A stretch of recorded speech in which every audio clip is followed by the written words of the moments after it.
So when Jesus hears this servant telling Jairus it's too late, he says, well, just hang on. It's not too late.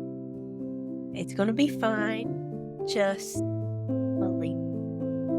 Just believe.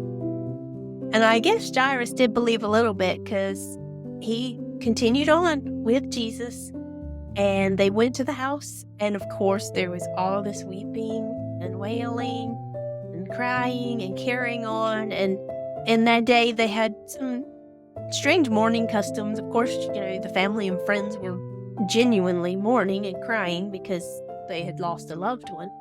But they also would hire mourners to come in and grieve with the family. So you had all this chaos going on. And Jesus comes in and he says, why are they weeping and crying? She's not dead. She's just sleeping. The Bible says they laughed him to scorn. Why is it so hard for us to believe in miracles? We've seen them. I've seen them. I've seen them in my own life. I have seen how God has come through in some of the most unusual and miraculous ways. But then when I face another trying situation, I find myself laughing him to scorn and saying, no, but this problem is too big. Nothing is too big for me. Nothing is too hard for God. And he proves it. He proves it right then and there to this group, this family. He cast out all the mourners, everybody go away. I want my disciples here, Peter, James, and John, and I want the mother and the father and everybody else go away. Because you know what? They didn't believe anyway, so we don't need that.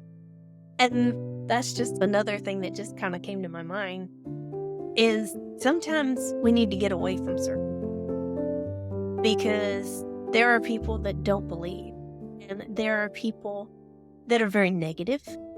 I call them naysayers, and they will try to keep us from doing what we know we should do. They will try to keep us from acting in faith. They will try to steer us away from God and from his word. And so we have to be very careful who we fellowship with, who we allow in our circle of influence, because negative influences, for some reason, seem to be stronger than positive influences. And it's easier to get dragged down than it is to get boosted up.